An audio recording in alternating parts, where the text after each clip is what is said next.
Deus preservou a igreja por gerações. Efésios capítulo 3.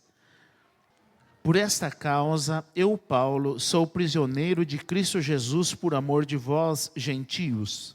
Se é que tendes ouvido a respeito da dispensação da graça de Deus a mim confiada para vós outros. Pois segundo uma revelação, me foi dado conhecer o mistério, conforme escrevi há pouco, resumidamente, pelo que quando ledes, podeis compreender o meu discernimento do mistério de Cristo, o qual em outras gerações não foi dado a conhecer aos filhos dos homens, como agora foi revelado aos seus santos apóstolos e profetas, no Espírito, a saber que os gentios são co-herdeiros, membros do mesmo corpo, co-participantes da promessa de Cristo Jesus, por meio do Evangelho, do qual fui constituído ministro conforme o dom da graça de Deus a mim concedida, segundo a força operante do seu poder.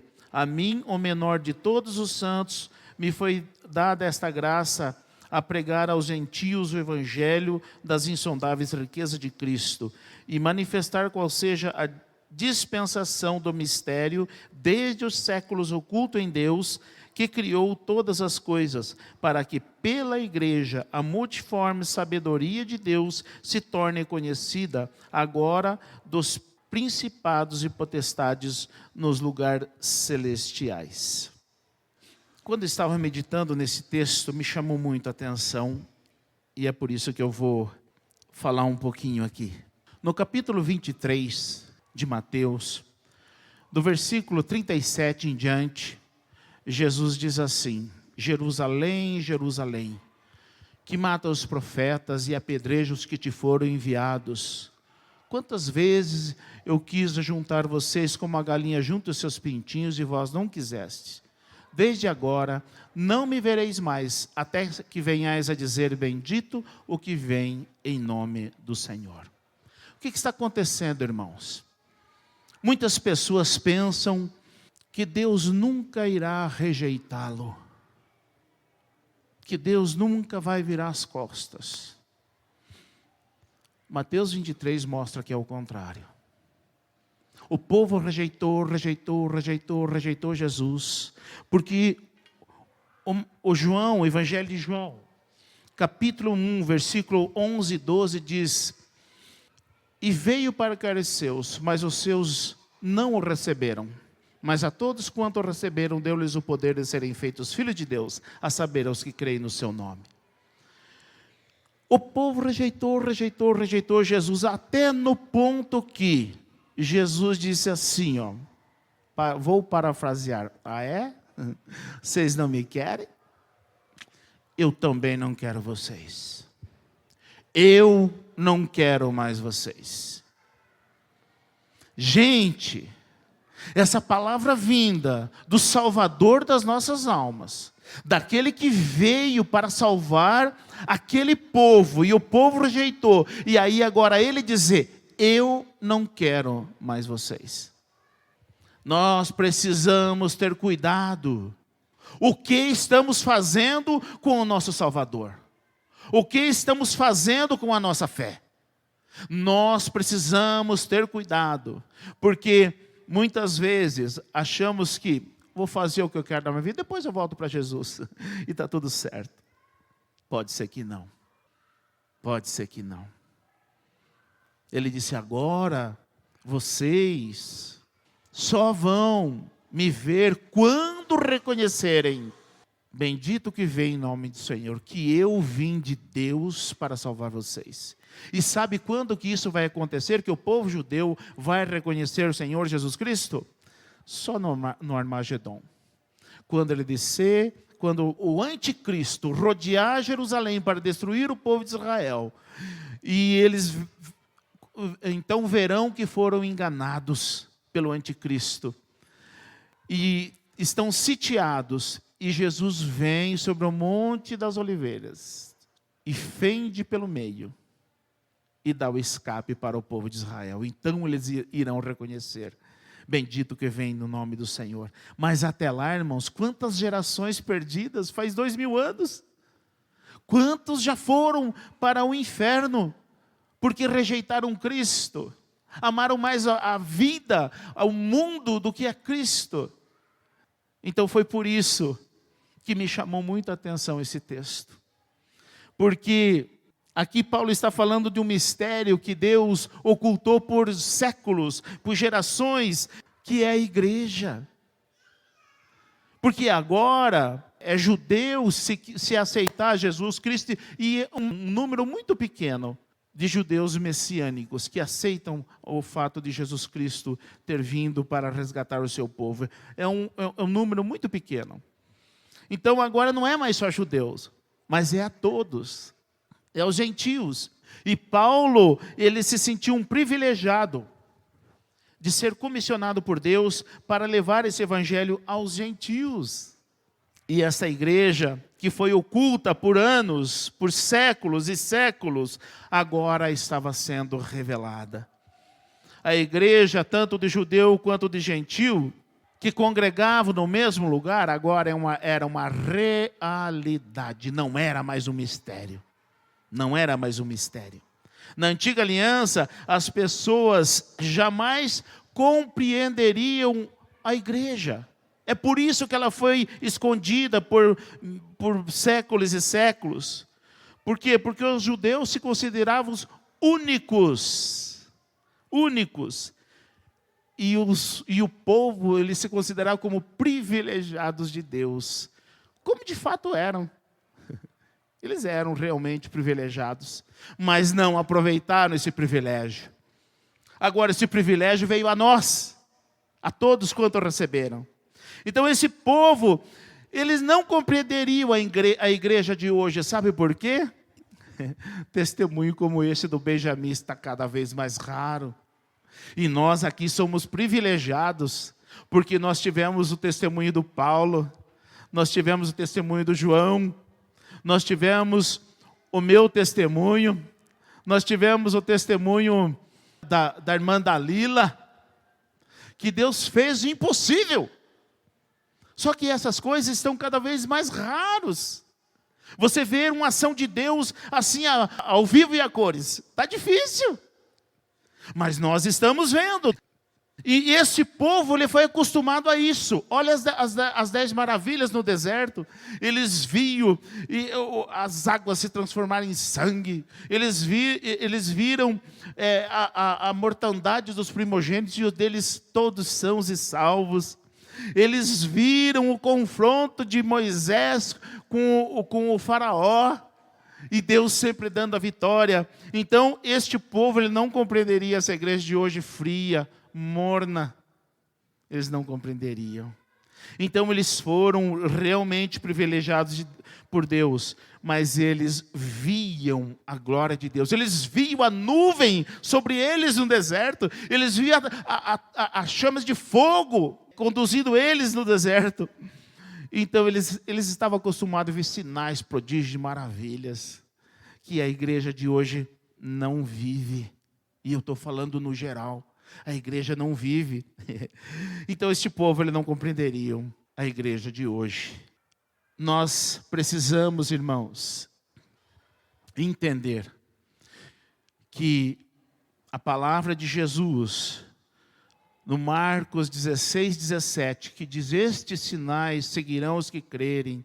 Em meu nome expulsarão demônios, falarão novas línguas, pegarão em serpentes, se beberem coisa mortífera não lhe fará dano algum, e imporão as mãos sobre o enfermo e os curarão. Isso é verdade.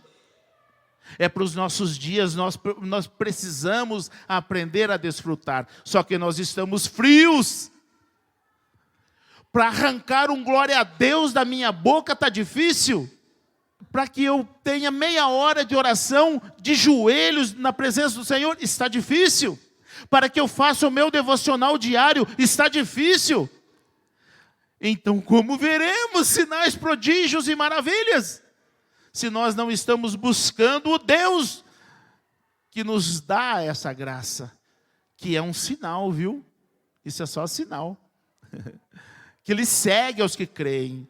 Não precisa de campanha para isso. Esse é só um sinal. Mas a igreja não está desfrutando porque não está buscando. E nós precisamos, irmãos, ser uma nova geração de adoradores.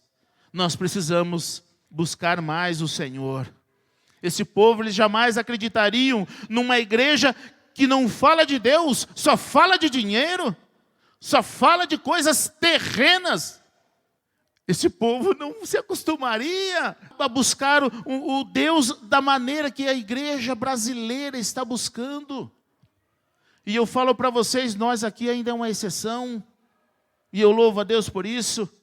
Esse povo, eles jamais acreditariam numa igreja que não cultua a Deus, cultua celebridades. Gente, se a gente disser assim, irmãos, venham na igreja, Jesus está aqui, venham buscar o Senhor. Poucos. Mas diga assim, irmãos, sábado que vem, nós teremos um show gospel. E vai vir fulano e tal, para ver se não lota. O que as pessoas estão buscando? É Deus mesmo que está sendo buscado? Não. Então esses homens do passado jamais acreditariam ou jamais acostumariam numa igreja que não cultua o Deus verdadeiro. E nós precisamos voltar esse tempo de busca só por Deus.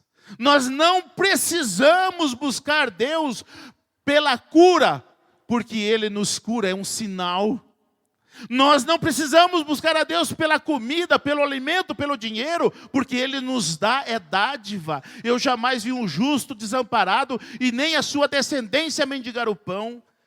É Ele que nos dá. Nós só precisamos buscá-lo. E nós estamos deixando de buscar o Deus dessas coisas para buscar essas coisas. Aonde se viu? Como podemos dizer que somos a igreja de Deus, a noiva de Cristo? Nessas condições, jamais esse povo não acreditaria numa igreja dessa. Mas nós estamos vivendo. Como esse povo entenderia ou suportaria viver no meio promíscuo que a igreja está se tornando? Hoje em dia, é um dia na igreja, outro dia no mundo. Hoje em dia, no domingo na igreja, na segunda, na terça, na quarta, na quinta, na sexta, no sábado, no mundo. Vendo pornografias, se prostituindo, bebedeira. Como pode? Você acha que esse povo que via a glória de Deus se acostumaria numa igreja dessa? Jamais. E como pode? Nós estamos convivendo com isso? Jamais. O povo de Deus precisa estar mais bem instruído. Está faltando ensino para a igreja de Cristo. Então é fácil manter o povo ignorante, não conhece Bíblia. Gente, Deus me enviou para essa cidade e me falou que seria um trabalho difícil há 17 anos. Mas eu estou aqui há 17 anos dizendo, estude a Bíblia, faça devocional, mande para mim, eu quero ver, eu quero te ensinar. Dá um trabalho para mim que vocês não têm ideia. Mas eu amo, eu não fui chamado para sombra boa e água fresca. Eu fui chamado para trabalhar. Então nós precisamos voltar esse tempo a ser essa igreja que busca o Deus das bênçãos, e não só as bênçãos de Deus. Nós precisamos, irmãos, porque este povo aqui era acostumado à presença de Deus verdadeira no meio deles. Como eles entenderiam se o que vale hoje é a beleza e não mais a glória? Gente do céu! Eu gosto de uma igreja bem arrumada, sim. Gosto, sim. Eu gosto, sim. Eu gosto de tudo organizado, gosto, sim. Mas eu amo, é a glória de Deus neste lugar. Se aqui não tivesse teto, se fosse embaixo de uma árvore, mas a glória de Deus estivesse presente, como esteve ali na vigília de sexta-feira, tá bom demais. O que vale para Deus é a sua glória, é vida se rendendo ao Senhor. E nós estamos preocupados com tapete vermelho, com luzes piscando para tudo que é lado, com paredes pretas. Gente, nós não estamos mais conhecendo a glória de Deus, porque Deus não está se manifestando. Nós estamos buscando outras coisas. Vamos voltar. O que diz 2 Crônicas 7,14, se o meu povo, que se chama pelo meu nome, se humilhar e orar e buscar a minha face, é a face de Deus, não é as bênçãos de Deus, então eu ouvirei dos céus, perdoarei seus pecados e sararei a sua terra. Deus só está esperando um gesto nosso, para que Ele haja, porque Ele quer agir, mas Ele espera um gesto nosso. Faça o teu gesto para Deus, não espere de ninguém. O problema é que nós esperamos do fulano, do ciclano, para tomar as atitudes que precisamos nós tomar. Tome você, não espere de ninguém. É você que precisa de mudança. A salvação é tua, é para você. Então busque você. E pode ser que Deus comece uma revolução a partir de você. Porque Ele está desejoso, sim, de realizar sinais, prodígios e maravilhas. Mas nós parece que estamos preocupados com outras coisas, e não com a sua glória, e não com o seu poder. É maravilhoso demais a glória de Deus se manifestar em nosso meio e em nossas vidas. Busque o Senhor. Mas por que que Deus revelou um mistério tão grande desse para Paulo? E foi o que eu me questionei. Senhor, por que o Senhor não me revela um mistério seu? Porque tudo que eu vejo na Bíblia, eu sei que pode acontecer. Mas eu sei que pode acontecer muito mais. E eu sempre me coloco, Senhor, usa eu. Porque eu amo ser usado por Deus. Mas Deus usou Paulo. Mas olha o que Paulo fez. Olha como Paulo era, para que esse grande mistério fosse dado a ele. Versículo 8, diz assim: a mim, o menor de todos os santos, me foi dada esta graça de pregar aos gentios o evangelho das insondáveis riquezas de Cristo. Gente, como que Paulo se considerava o melhor de todos os homens? Não, o menor de todos os santos. Para que Deus comece a usar a minha e a tua vida, nós precisamos reconhecer que nada somos. E se somos alguma coisa é porque Deus quis fazê-lo através de nós. Então Deus está precisando de pessoas humildes diante dEle. Pessoas que reconheçam os seus pecados, suas mazelas, para que sejam usados por Ele. Para que daí sim, Ele revele os seus mistérios. Tem mistério de Deus para você, meu irmão.